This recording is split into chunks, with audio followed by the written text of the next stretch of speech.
Yes, people, welcome back to AFTV Live. I'm joined by Turkish. How are you? It's Friday, bro. Trust me. Friday. It's Friday. It's been a good week. Arsenal have continuously been winning. Arteta is still in the job, unlike Liz Truss. So hold tight, the gang. We're going to get into that. That's going to be kind of the main topic of the show today. Obviously, Arteta outlasting many of his counterparts, player managers that he was compared to when he first got the job. We're going to go down memory lane a little bit as well from when Arteta first got the job and how he kind of felt. And I know you were talking about like you wanted probably Simeone or Conte and kind of the times around there and the difficulties that Arteta had to face, where it's the media, us as fans, and how now I kind of see him as the blueprint when it comes to as a manager at a club, in a sense of the big risks he's taken, big decisions, and where we are right now. So we're going to go through all that, and then we're going to run through basically what kind of happened this week through a revolve around Arsenal. But let's just start. I want to go straight into the headline, the title. I don't normally do this. I normally do all the satellite stuff and then end with it. But I think it's only fitting to talk about, the player managers that he was compared with, the likes of Lampard. Yes, I know he's now he's at Everton, but when he was at Chelsea, he was compared to who would last longer, him or Arteta. Oli, obviously, at Man United, who would last longer, him or Arteta. Steven Gerrard, who would last longer, him or Arteta. I mean, we're not going to talk about Patrick Vieira, another Arsenal legend, big up. He's doing a good job at Palace, in my opinion. And then obviously I want to kind of maybe chuck in Wayne Rooney as well. I know he's kind of in the championships with Derby County. He's now at DC United as a manager, but head coach. We don't have to really use him, but those three or two in particular, obviously Lampard, Oli, and Stevie G, so those three in particular, he's outlasted them, Turkish. I mean, let's take it back. Let's take it back. When obviously you got the job, I don't know what you were like at the time. We were probably critical, saying, I know you wanted Conte, and I don't know if you wanted Simeone at the time as well. Who was more priority for you out of those two? Simeone was always my go-to. Yeah. Because off the back of Pep and Klopp, I thought Simeone was the next in line to break the dominance that City and Liverpool had in this league. I always thought he's like a Chelsea type of manager in terms of, they always just go for the big names. If it doesn't work, chop and change. But when you really look at it, he was never the right fit, I guess. And it's easier to say that now we're doing well with Mikel Arteta. When he first came in, listen, I wasn't critical about Mikel himself. I was critical about the decision from the Kroenkes, because I just thought the mess that we was in, bringing in someone so inexperienced could only result in one way, and that's failure. But was he the most inexperienced out of all? It was the most inexperienced out of all those managers I mentioned, I'm sure. You can't get more inexperienced than someone who hasn't been a manager. I guess you might, if you sign a physio as a manager, then maybe. But at the time, it was just like, we're going for someone who's never been a manager. Off the back of Pep saying he's going to be the next up, or Wenger saying, he's got managerial tendencies in him. Yeah. I just thought this is just another, put an ex-Arsenal player in front of us and hope to deflect all that bad energy off the Kroenkes. But here we are, in a good place at this moment in time. Like you mentioned, Lampard, Gerrard, they've come and gone from certain clubs. Chelsea for Lampard, Villa now for Gerrard. And Arteta is probably in his strongest position since he's been at the club. Yeah, 100%. And do you know what's fascinating about, I'm going to mainly go to Lampard and I guess Oli. When they got their job, they kind of had there was a managerial bounce. There was a time where there's fans were happy with those managers. People were happy with Lampard massively, obviously bringing the young players through and getting a bit of a playing style. There was a period where they were really happy. Same with Oli as well. I remember, when they come second that year and whatnot, and he was a big part of that, and people were praising Oli. We kind of, we won the FA Cup when Arteta first came in with a team that you would never believe would have won an FA Cup. So that brought him a lot of time. Plaudits him, big up Arteta for that.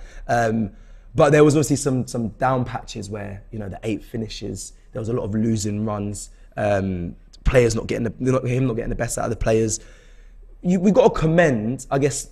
I don't know. Is it the board really for sticking with him, because he could have went at that time. I'll be honest, there was times where I was like, he's not the manager, he's not the one. We crashed out of the FA Cup, I believe, very easy, and that really frustrated me. Again, the losing runs, but we stuck with him, and it's now we're showing, we're sitting comfortably at the top of the Premier League. It's showing that it was the right decision to kind of stick with him now. In today's market, when it comes to football, managers don't really have that amount of time. But big up Arteta, big up the Arsenal, the team and the board for keeping him in place. And it has surprised me, I'll be honest, it has surprised me how far we've come. It's still early on in the season. We don't know how it's going to end, so I don't want to get too carried away. And I keep saying this when I see fans on the street. They're like, "Cecil, can we get excited?" I'm like, you definitely enjoy the moment, because what we're seeing is amazing, and the way Arsenal stuck and believed in Arteta, you got to commend, because it's working. And I mentioned at the start of the show, like, it's kind of, for me, a blueprint. I see, Eric Ten Hag at United right now. He's got big personalities that he's got to deal with. Arteta dealt with them. In his role, they stuck with him. He had a playing style. He tried to change the philosophy and the culture of a club. And it's now coming to fruition. It takes time, but big up the club for that. Do you know what I mean?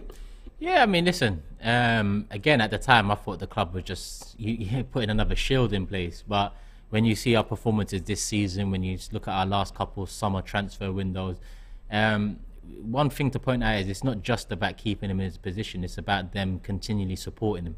Yeah. I always lean back to this quote from Mikel in January when he said, you can't rest. He basically said you can't rest on your laurels. You need to improve in every transfer window. And in terms of improvement in transfer windows and budget, it's over to the owners. So Arteta's definitely he's exceeding expectation in terms of the way we've started this season. 100%. I don't think we should get too carried away with, listen, enjoy it and have your banter and the title challenge talk and all that. Listen, with a pinch of salt. I think the best thing for Mikel, the best thing for this group of players, a young group of players, we're not the youngest in the league anymore, we're the second youngest, but it is what it is, still very young. The best thing we can do is keep grounded and know there's still some work and some journey to come to take us back to where we initially got frustrated in the first place. They're frustrated to the point where bringing in Mikel Arteta, to me, wasn't a move beneficial to Arsenal. Yeah. But like you said, credit to them for bringing him in, credit to them for sticking by him. Yes, I agree with that, but it needs to continue in order for us to really come, not necessarily full circle, but to come back round to where we was initially frustrated and finally build on that, because we was making top four for fun under Wenger. Yeah. They wasn't building on it. So I'm interested to find out what happens when Arteta makes top four.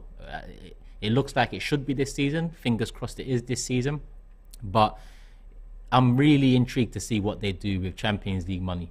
Not necessarily Champions League football, the Champions League money. Yeah. I want to see whether they've... Because Arteta's never really dealt with that, really, has he? With that influx of money and how to really distribute it correctly. And listen, Turkish, it's fascinating how well Arteta's doing. I don't care what anyone says. Think about it. Inexperienced manager, even the signings he made in the past like 2 windows, I questioned. I was thinking, where is this coming from? But how it's all coming together, it's actually fascinating. And to think all those other managers, player managers that came through, the Lampards, the Steven Gerrards, for Arteta to beat them in staying in the job and have such a clear path, it's massively fascinating. You've got to take your hat off to him. I think that's the clearest indicator that he is a good manager.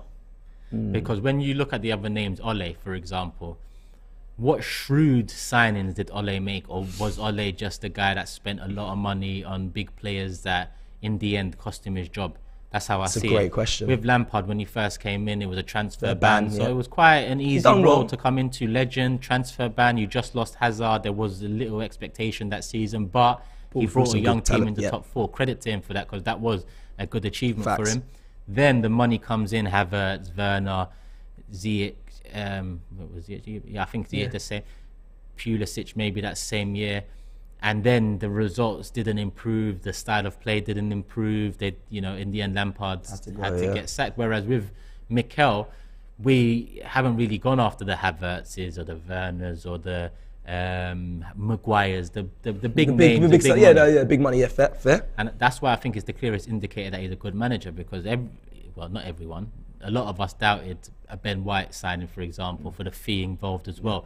A lot of us doubted Ramsdale. Yeah. And not the only two. Tommy Yasu, you saw that guy on Sky Sports talking shit. So, what position does he play? Yeah. The same could be said for a lot of these players. Even the way Saliba's integrated himself. Now, listen, Saliba's contract is integral for me to forget about sending him on loan for those few years.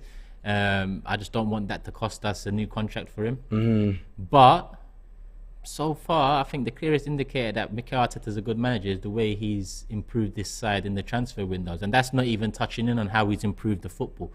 I'm just talking about the names he's brought in.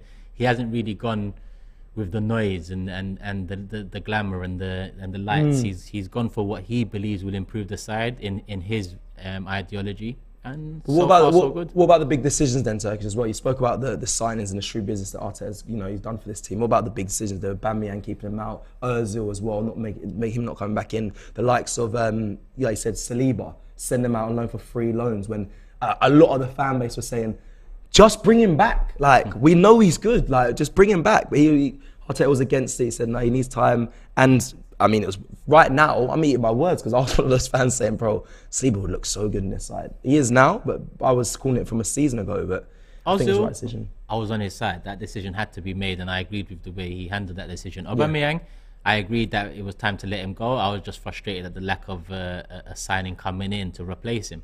That was my main gripe from January, not Oba going. It was more, what is the contingency plan? Yes, he's going, but what are we getting in a crucial stage of the season where top four still looks within our realm? So again, I agreed with both of them. Saliba, the way he hit the ground running, I'm gonna say I agree with the loans, but it all comes down to the new contract for me. Okay. The one that I have maybe not doubts about, but the one that I wish would have turned out differently was probably Guendouzi, because I do like Guendouzi, but at the same time, we've forgotten about him. We're performing well. Whatever he's doing over there, however many games he gets to play for France in the near future, if we're playing like this, we won't care about Guendouzi over there. It's just that when I look at the midfield, I look at maybe the lack of depth here and there, I think to myself, if there's one big decision that I would have hoped maybe turned around, it would have been that one. But don't get me wrong, if rumours are to be believed that, he was asked to apologise after his antics against Brighton and he refused to, as a manager, especially a manager just coming into your first managerial job, I understand why you'd set the precedent. And that's how you build yourself a reputation. Yeah. Along with playing good football, along with showing the players that what you believe and how you believe football should be played is beneficial to you as an individual, to you as a team, club, and headed in the right direction. Yeah, I think, listen, Guendouzi, I think personality-wise in this group, I don't think would have worked. His ability-wise, yes, but I think you can see how Arteta, what he sort of player he wants in the mould and what of the player he wants. I see Gabriel sign a new long-term contract. I see you guys all in the comments. I see the thing coming across the screen. Don't worry, we will get to that. But Hebbinger's going to touch in on Mikel Arteta outlasting the rest of the lettuces when it comes to the managers. Like Liz Truss only lasted 45 days. Because a few people are asking what the lettuce is about. Basically, how do you describe it? So basically over here, over here in the UK, Prime Minister, and the last Prime Minister lasted 44 days. So one of the tabloid newspapers in this country decided to play a little game and live streamed a lettuce and titled the video something like "Who will last longer, this lettuce or the last Prime Minister, Liz Truss?" And in the end, the last Prime Minister's gone before the lettuce. So hence the thumbnail and the lettuce. And so you understand. Well, so this is a bit of play on words. Obviously, Arteta outlasting his other managerial partners for other clubs. But yeah, it had to be mentioned because I think out of everyone, when this conversation came about, you'd probably say Arteta would be the first to go. If you really looked, if you went on the idea of experience and the pressure of the club or whatnot, you would expect it, maybe Lampard at Chelsea, but you'd have expected, Arteta to have been the first to go. But he's really, really shining, and you have to give him his flowers and talk him up. I like this comment here from Eric K. He says Arteta would have been sacked by any other team, and I actually agree with that. I do agree with that. I think there were some times where, not that I didn't see a vision, but it would have made sense for him to go. I even think him not making top four last season, and I know there's going to be a large portion of us fans saying, yeah, but we didn't expect to be where we were. It was so painful not getting top four last season, especially when you just lost it to Tottenham. I know it was only 1 point, but I wasn't screaming Arteta out then, but I would have understood if, the club were like, okay, we're going to part ways, so we don't see this really working. That one, that would have been the time where, other clubs, if he was in charge, he might have went, but they stuck with him, and rightly so. I mean, he brought the players in to improve this side. They have massively improved. We can keep talking about culture and whatnot, but it is clearly changed. The fans are closer. The vibe around the games and the atmosphere at Emirates is incredible. So big them up. And we spoke about Saliba, and you saying you're going to judge Arteta on what they do with his contract and how Arsenal move with his contract. we're going to go to Gabriel now. We've just seen it kind of breaking. I'm seeing it just kind of it's on Twitter, and I know you saw on Twitter that he's potentially, he should have signed a new long-term deal. Now I see a lot of people in the comments saying whether he deserves it, and they're giving him a bit of stick, I think. But I think this is a great move from Arsenal. Gabriel Magalhaes signing a new long-term deal. I mean, I need to get an official publication to confirm that, but it is heavily going around online as well. Got to speak on it. I mean, Gabriel, we've questioned him in some little mistakes. I think the pressure for Gabriel is coming from William Saliba. I mean, when you're up against, he's not even up against him, it's his partner. But like, when you've got someone who's, taking all the headlines, getting all the conversations all about him, he's younger than him.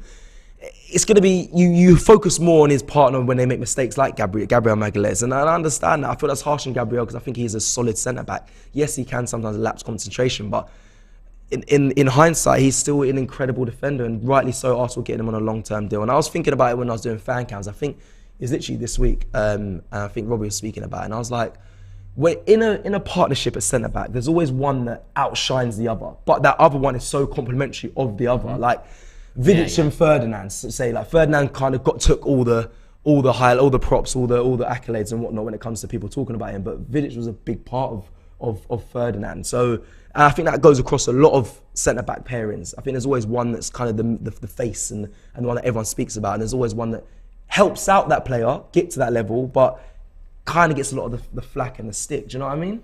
Yeah, I mean, I'm surprised people are asking whether he deserves it. I think with his mistakes this season, they've just literally been moments. For 89 and a half minutes, he's flawless, solid, and then for 30 seconds or so, he does a mad thing.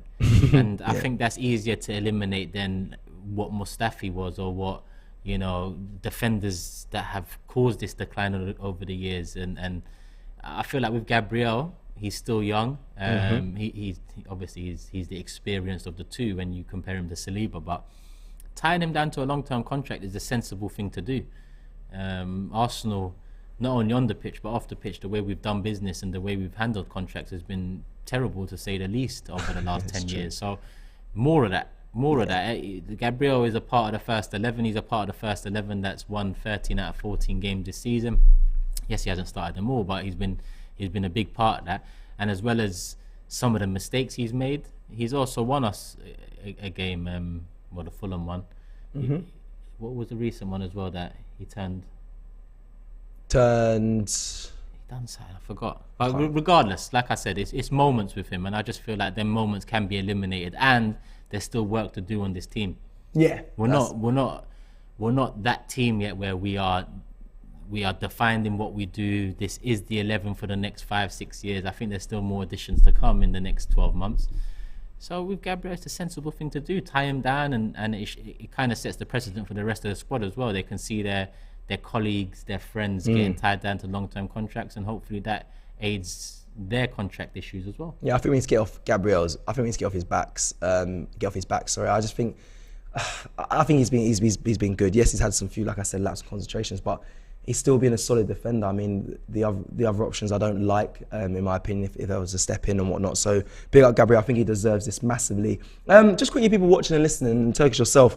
Wage structure, I know it's not our money. Wage structure, do you think that could be a problem potentially for us in the future, or big sign? I don't see us making stupid big signs for big money anymore. I don't know what it is. Maybe we might. No, I don't think we will. I think we've learned from that. I think like you said, we've been very shrewd in the market recently. I don't see Arsenal going back to that in January and doing a stupid buy. Even when we were linked to Douglas Luiz and we needed a kind of cover for Partey in that last kind of minutes of the window, we still didn't really panic by then. I don't see that being a problem, but wage structure can potentially now be a problem going forward because these players are outshining pretty much everyone in the Premier League. They're young. They're not the players I feel that have attitude and go to the agent and say, look, I'm doing this, make sure you go in and demand this. But they're going to want a high amount of money, especially when you see Eddie on 100k. He's a good player, fair enough. But then other players are going to start wanting more and more money. Could that potentially be a problem? Or do you think, do you know what, we're saving money in big signing fees? It could be a problem for every club, even Manchester City. It's the way you do it that either causes the problem or eliminates and diverts around the problem. Wages in football are out of this world. That's not going to change now. It's gone too far to change. but hopefully we've learnt our lesson, because under this ownership, it might not have been under the, well, it's not been under the same manager, but under this ownership, we got to a position where they themselves, I think it was Josh that said, listen, we're a Europa, what did he say? We're a Europa League team paying Champions League wages or something like that. Hopefully that was an eye-opener, because it doesn't mean now you go forward and you don't spend it. It means you take more care in how you spend it. And hopefully they've learned. The Eddie contract, for me, people know my feelings. I think it was too high for who he is and what he brings. We hear that Saka 200k a week is the rumour. We hear that Martinelli wants around the same thing now. Is that fair? The club have to look. The club have to. If a player wants money, where you might debate is it fair or not, the club have to keep themselves safe by maybe adding a couple extra years on the contract. Good point. If the club, the way I see it, let's say we offer 150 to Martinelli for 5 years, and Martinelli says nah. 5 years is a long contract. Martinelli says nah, like 200k. I'll probably turn around and say 200k for 6 years plus an option, which could be. That's a mad deal. It's a mad deal. That's a mad. I'm seeing other teams tie down man for 6-7 years. That's crazy. I'm seeing that though. No, I hear it. It's all the balance. It's about doing it right, and with Mikel and some of the shrewd signings he's made, where we didn't expect anything from, and they're integral part of the team now. I trust him a bit more. With Wenger, it just all went pear-shaped, and I lost that trust in his ability to fix it or even realize the mistakes he's made to turn it around. With Mikel, he cleaned the deck, he connected the fans back to the club again, the players to the fans, and so on. I think, like I said, with Champions League football and Champions League money now, it'll be very interesting to see how it's spent and how we maneuver around being back in the top tier European competition. That's very important for me, because yes, I'm happy at this moment in time. Yes, this season is refreshing to say the least. Yes, I've been more positive than you've ever seen me on YouTube since I've been on. Facts. Love it though, love to see it. But at the same time, I'm no fool I can admit that we're not even back to where we was when we initially got, let me speak for myself, where I got initially frustrated, and that was in the top 4. Yeah. So, but the best start from Arsenal season. Yeah, but we don't watch football. We don't watch football for a good start. We watch it for a good season and so on. Yeah, you always and seasons and building upon it and never really resting on your laurels. When will the shackles come off? At the end of the season, or if you say in January we get through World Cup and we're still sitting? That's the first target, man. For me, I always said it from the beginning of the season. Beginning of the season, I said win the first 5 games. Yeah, you did. I couldn't believe. I can't believe I questioned it. I was like, bro, what are you on about? It's just, and then even my next October. Target, October was a tough one. My next target was January. Come out of January still comfortably in the top 4. Because if you're comfortably in the top 4 coming out of January, then really and truly you should get over the line. Yeah. And then we can evaluate where we are, what we expect, or what we maybe close our eyes and wish for. I think it's far too early to predict what comes in May. So I think it's taking not necessarily one step at a time, because I'm looking at the end of January / the beginning of February. But I think it's about being grounded, not losing myself in this good form. I'm enjoying it for sure, and I'm sure a lot of the people watching have seen a difference in the way I've been with Arsenal watching. Well, everyone, I think everyone, yeah. But at the end of the day, there's still 28 games left in the league, and there's still a hell of a lot of knockout fixtures in the Europa, FA Cup and League Cup. There's still a lot of work to do. So credit where credit is due, but one step at a time. Okay, 100%. Now I'm gonna go to some super chats. We spent a lot of time. I think someone just commented saying, Newmar says, Cecil, Gabriel has 8 years on his contract. Now, they have dropped it on the Arsenal website, so I will definitely read it for you guys. Yes, it's out now.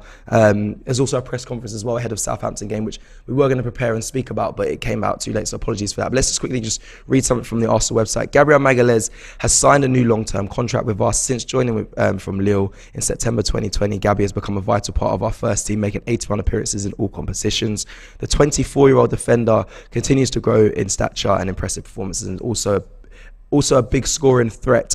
He netted on his debut in September 2020 and scored 5 times in the Premier League last season. I'm not going to carry on reading because I want to get to kind of the nooks and crannies of the contract, but I don't believe anything's been kind of mentioned about the time frame. Everyone, where did you get 8 years from? Yeah, where usually it comes out a few days after, and even then it's never really official. Never good. And 8 years, I'll be very intrigued if it is that long. That is a mad contract. When you said about 6 years, even that's crazy. I remember signing a 1 year and 1 year option on like £1,000 a week, and I was gassed. Boy, 200 grand a week for 6 years would be mad. Yeah, I'm reading through. I'm very happy. Gabriel says, I'm very happy to sign this new contract with Arsenal because it's such a big club. He said, it says to 2027 on the Guardian website. It's my dream today is the best of my life. I'm happy to extend my contract here. It doesn't say on the Arsenal website. It says 2027. Clearly, it's obviously his current deal runs out in 2025. This one is till 2027. Oh, Numa says, sorry, Gunnar. My mistake. 5 years. Okay, 5 years, yeah. Still, that's a good deal. 5 years, good to have him in. Yes, that's good. That's good, especially with Austin Trusty as well. Remember we spoke about him. I know you spoke about him for a little bit. I think it's sensible to approach your important integral players with 3 years left on their contract. Yeah. Because now when it's closing on in 2 years, the player knows that in 12 months it's closing on 1 year, and that's when all the power's in their hands. With 2 years left, the majority of the power's in the player's hands. So I'm looking at 3 years before the contract end is when Arsenal should be stepping in and getting the contracts renewed moving forward. That's probably the sensible thing to do. At the same time, obviously it's risky because then you can kind of go out of control with how much you're spending, but I'm not paid to do that job. So what we're saying, what's Saliba, 15-year contract? Something like that. I don't know, hopefully his lawyers don't see it and we're good. But yeah, just the Mr. 5, just slide the one in on the contract. Put the pen paper here, sir, please. All right, let me go to the super chat because I have missed them, so big up. Let me run through them. We got one from Olu. This is obviously from the top of the show when we're speaking about Arteta. Arteta equals short pain. Oh, look at this guy. Slayer, what a dumb title. Arteta spent a fortune versus other managers. Fortune? Ole Gunnar Solskjaer spent 80 million on Maguire, and that's just one player I'm going to bring out.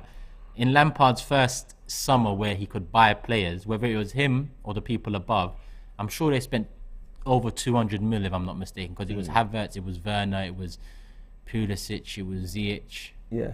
I'm sure they spent over 200 mil. Arteta spent roughly 340 to 360 mil in what is 3 years in December. You're forgetting Steven Gerrard as well, Aston Villa. Don't forget he brought in Coutinho, he brought in Leon Bailey, I don't know how much he spent in total, but he brought in Buendia, brought in Chambers as right. well, yeah, so on. All those players. Money, so they spent money, bro. Like, come on. He must support United, Slayer, with a name like that. Slayer, let me know who you support. Am I right? Do you support Man United? Yes. Let me know, man. Slayer, chill, man. United or Chelsea, probably. Yeah, man, them man are touchy right now. They want a process to follow. It's all good, man. With a blueprint, bro. Don't worry. Just watch us, man. Don't worry. You know, it's so nice to be able to talk with Trust me. Obviously, we're some way off talking chess to Man City and that. But yeah, Chelsea and United, I'm hearing Matisse and Said wanting to trust processes and that on Big Six. So, yeah. Process. Remember they used to laugh at us. Bro, it's too far. It's a brilliant time right now. One's on a Potter process and the other one's Ten Hag, 10-10 era. Yeah, amen. Big up Cams. Big up Kia, 10-10. You look, wait. It's so funny, boy. Big up. What a time to be living. Apart from the cost of crisis, apart from that, Arsenal being top and enjoying it is superb right now. Olu says with a super chat, Arteta equals short-term pain for long-term gains.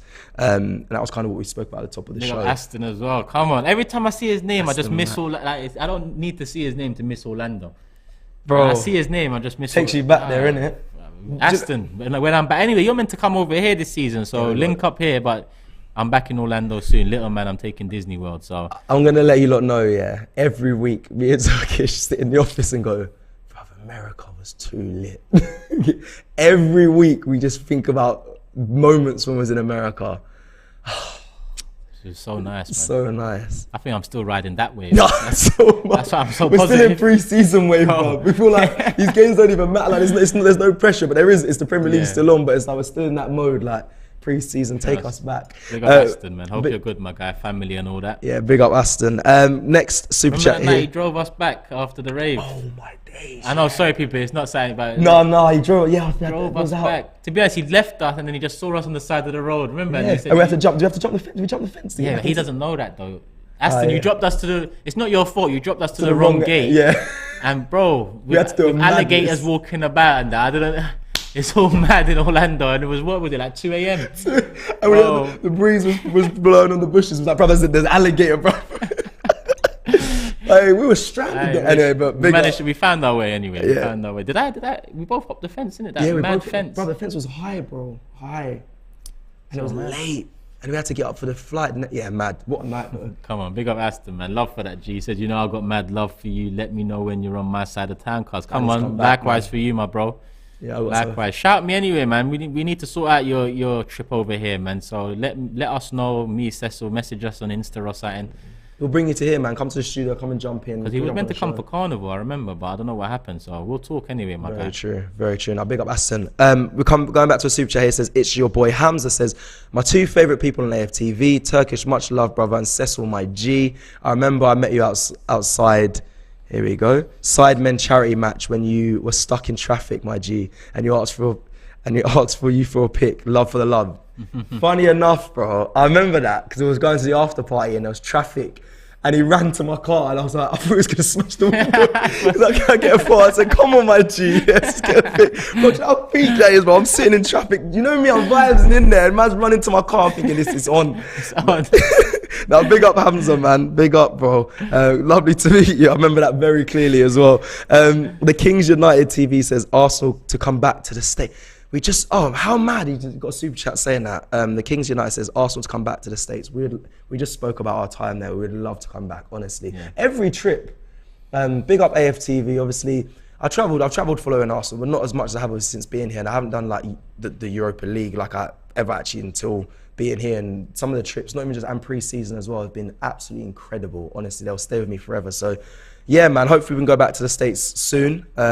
If Arsenal were there, we'll definitely be there. But even if not, I know Robbie is planning to do some one-off trips to some places. So look out for that. Whether that's India, Jamaica, America, there is in the plans. So keep an eye out for that. It'd be amazing as well. More trips, man. Sorry, that rains. It sounds awful. Now outside. You know why we think about Orlando every day. It is absolutely. But to be honest, Orlando has that 2 hours a day, but at least the rest of the day is calm. Yeah, for real.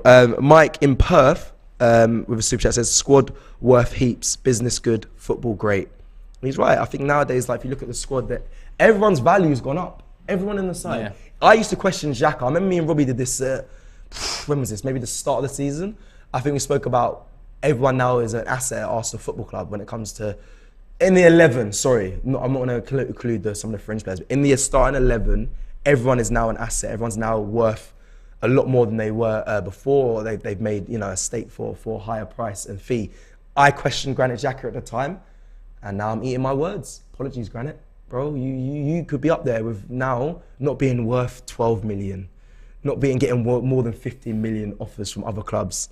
You're now up there, my guy. I would say, I don't even know, roughly around. Maybe you can get a little 25, 30 in there. But for them, man, I don't even look at the price tag. For them, man, I just expect them to see out their contract. And by them, man, I mean Partey, Xhaka. When you're that age, I feel like we're not looking to move them on. I think we're just looking to have their experience, help the youngsters come through. So in 2-3 years, what will Partey be? 33, 34? Yeah, I don't know. Same with 34, Granit Xhaka. So I just look at 35. Them and I don't even look at value in terms of money. I look at how valuable they are to us. But in terms of everyone else, like whether it's Kieran Tierney, whether it's Tomiyasu, whether it's even Jesus, Saka, Martinelli, Odegaard, and so on. Off the top of my head, is there any more? Saliba, what's he worth now? Ramsdale, Ben White. Yeah, Ben White's a funny one because we spent 50 on him. Million. So yeah, I guess. No, but potentially, I'll be honest. Potentially, not right now, but I think even still January, maybe into summer. He's definitely. He's not declined. He's not depreciated. No, he's not declined, but he's not depreciated in price. He's at least going up to. You might guess. Listen, if Harry Maguire's worth 80 million, bruv, I know that's just you can't always compare to that, but blimey, 60 million at least, bro. Like, and he's class, Ben White. He needs to get more respect on his name and big him up every time. Everyone's talking about this new Gabriel deal online as well. Until 2027, like you mentioned, 5-year deal. Big him up. Now we're gonna move on. We've spoken about Arteta, give him his flowers. We spoke about how he's outlasted the other lettuces in the group. Let's now just run back through the week of what we've had through Arsenal. So we're going to go through I had some graphics made and some things that we're going to speak about. We're going to start with, obviously, the Ballon d'Or start this week happened. We saw the likes of Beth Mead there with Vivian Miedema and obviously Bukayo Saka. Beth Mead she was a runner-up. Vivian Miedema was nominated. She got, I think she placed 11th. So big up them. But the main person I want to speak about, as you can see him there on your screens, Bukayo Saka. Came 8th place in the Copper Trophy. Obviously, Gavi won it, which was a weird one for me. Gavi from Barca.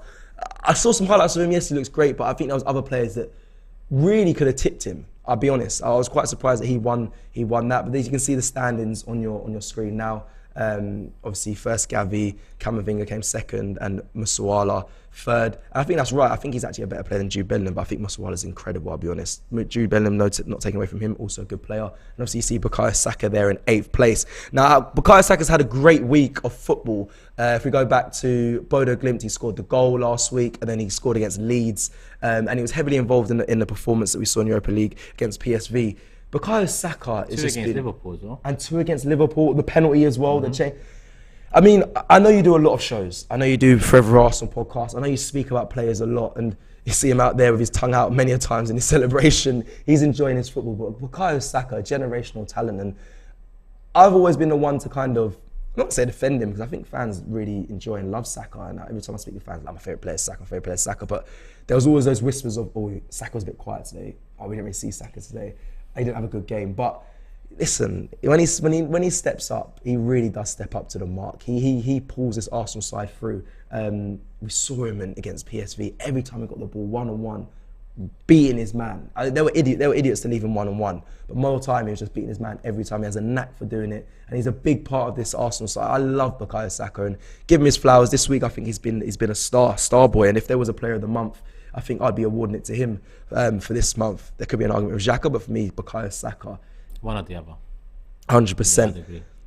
We're gonna move in as well. I'm not going to speak about Arsenal stuff, but I'm going to relate it back to Arsenal stuff for this week. Ronaldo.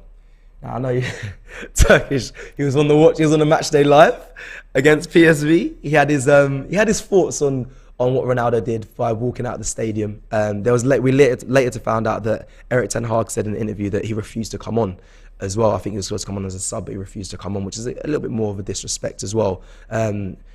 Oddly enough, Turkish, I normally sympathise with the player.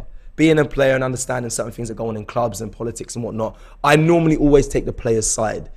For this one, I can't justify it. I think I'm taking more the fan side, the popular side, in the sense that Ronaldo was wrong to do that walk all the way in front of his fans, to walk out the ground, leave the stadium, not even hang around and meet the players after in the changing room. He went and left the ground. He's such an impressionable player. The most watched probably player, a GOAT if we're talking the truth. A lot of young players looking up to him. It's not an attitude you can really have. But I know your argument was very strong in the sense of the way he's been treated, and I actually, you almost swayed me, but now I'm really thinking about it. It was the wrong decision for him to walk out. And I'm going to link it to Arsenal in the sense of what Xhaka did at Palace and how he's made a redemption. But Ronaldo, the situation, Turkish. They should have got rid of him in the summer. That's just, look, I'm not condoning what he done. I said it on the Big Six. Cool. I said it on Match Day Live. What he done in isolation is wrong. You know, you're winning the game. You've been comfortable. You've dominated. It's a Big Six fixture. It's a clean sheet. Obviously, at the time, it just seemed like he had enough because he wasn't being brought on. Now we find out that Ten Hag was going to bring him on, albeit for a few minutes, and he refused. Listen, I just don't think it should have gone this far with them. I think Ronaldo in the summer, it seemed like he was quite open about wanting to leave. Now, on the Big Six, a few of them said that, you know, no one else wanted him. But I thought if he wants to leave, surely he has a succession plan. So surely he knows what his next step is. And even if he doesn't have a suitor that wants to pay the 20 million that United asked for him, then just cut ties. What did they spend? For him, 20 million? Apparently so. Obviously, they spent, what, 15 on him, I think? Yeah. But essentially, like, you know, like, you had 1 year out of him. He was your top scorer. You're now in Europa League. He's, what, 37. He wants to play another year or so in Europe's elite. I could understand why he wanted to leave. In the end, what I can't understand is keeping him but not really utilising him, because then this was to be expected. What? And when I asked, like, for example, when I asked Saeed about what he wants to happen in January, Saeed's answer was to cut ties with him. But that's my point. Why didn't you cut ties with him in the summer to avoid this happening? And I think if you ask many United fans in January, what would you do? The answer would be to cut ties. My argument was just, why did you keep him? You could have cut those same ties in the summer where he could have found another club. He was a vital player to them, though, in that last season. I mean, vital. And they're all crap, but he's got... Ten Hag. Oh, fair. Do you get what I'm saying? So they must have known that anyway. It was always a doubt whether he's going to fit modern day systems and it wasn't nailed on. But you're right. It was, but in the old era for he was the main goal scorer. His numbers were still good. But you're right. When Erik ten Hag came in, would he have worked to that? But no one would really have known. But now it's very clear. So I can see why Man United fans say in January it's time for him to kind of move on. Of course, someone can turn to me and say, he's got a contract. It's the club that pays him. That's his employer. Yes, that's all facts. It is. But if you've got someone that has raised, that they want to leave, if you've got someone that he's a legend at your club and he's come back and he's been the top scorer, but it hasn't worked out, and the new manager that's come in doesn't see him fitting in with that style, I just don't understand why you kept him. Yeah. The only understanding I can take from it is maybe the higher aboves want those shirt sales, want that revenue, want that exposure that Ronaldo brings, because that's the only benefit I could see from keeping him.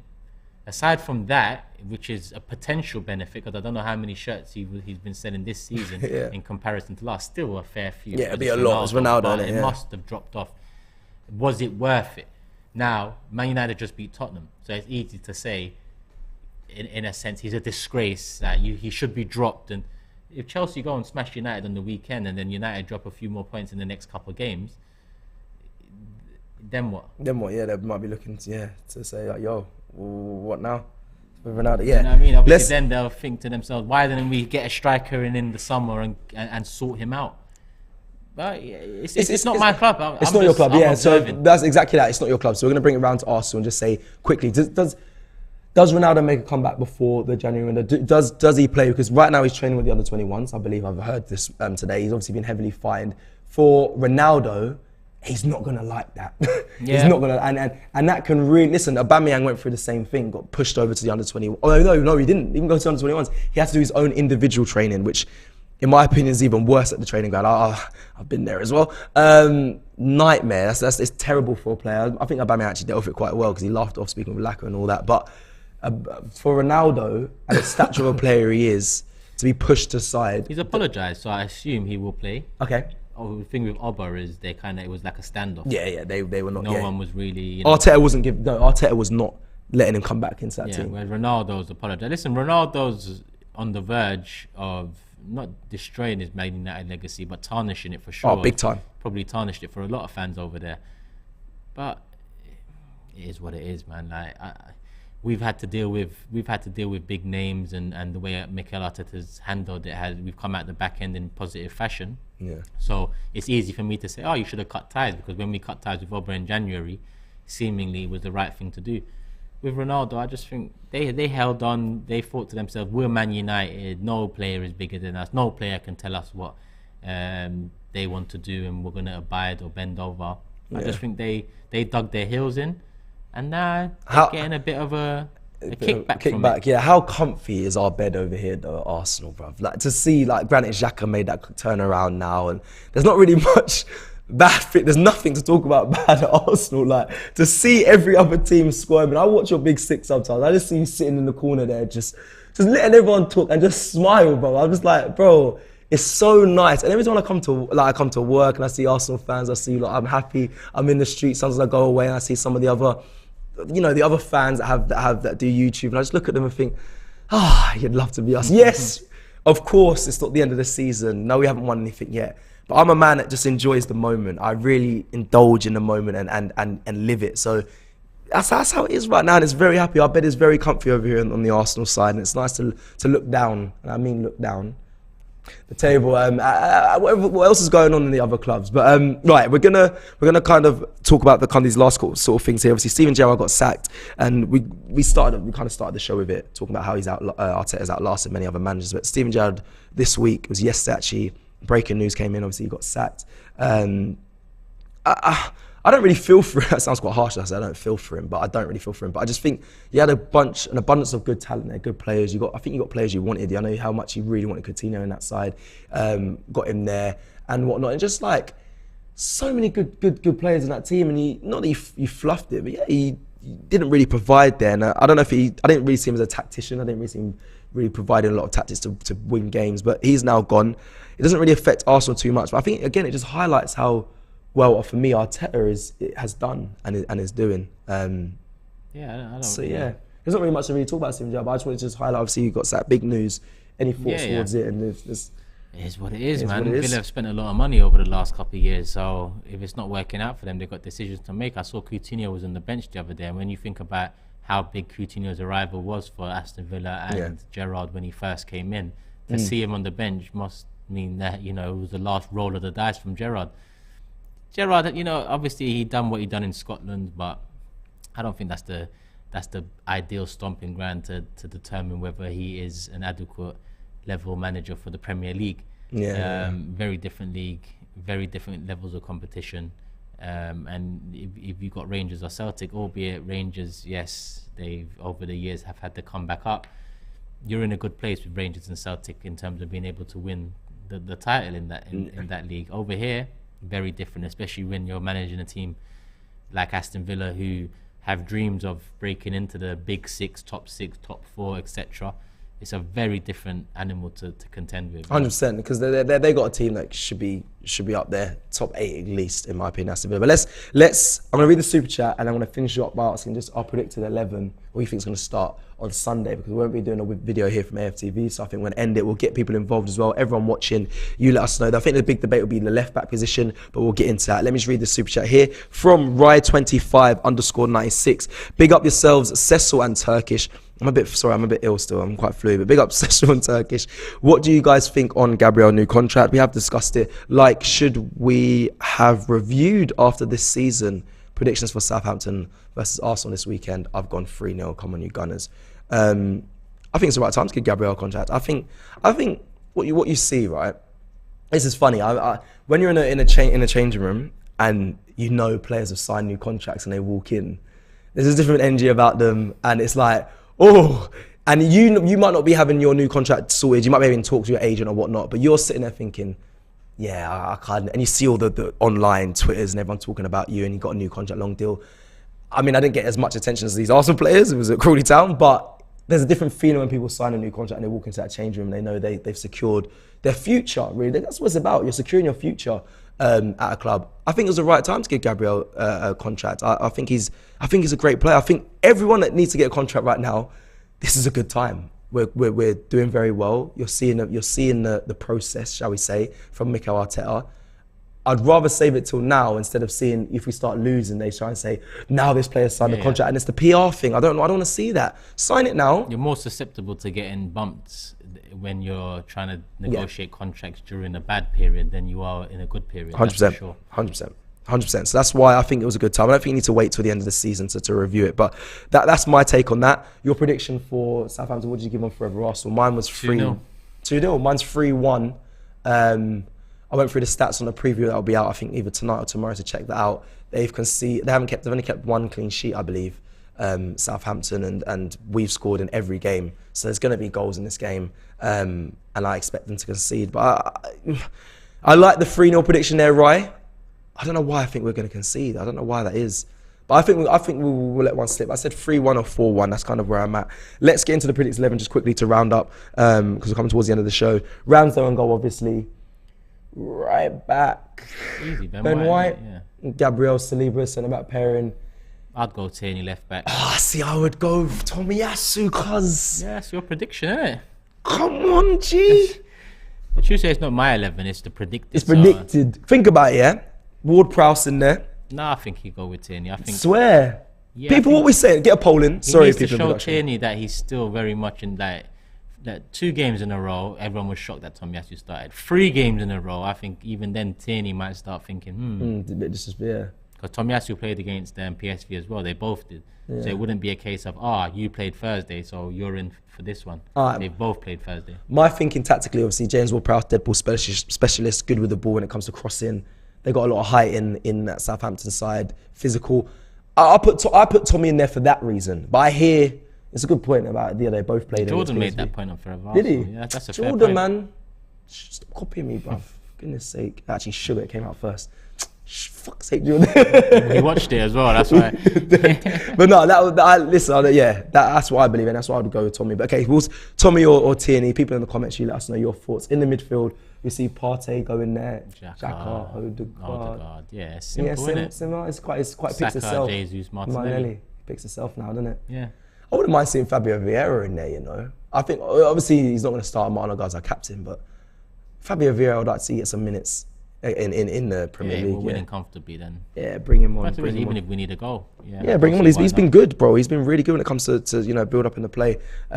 Love is all we got, says Tierney, please. And I see Super Silvino says Tommy. So it is a bit of a split there with 2 comments. Last little super chat before we head out. Big up Aston as well. Shout for the crazy pass he gave Jesus at PSV. Fabio Vieira, we go.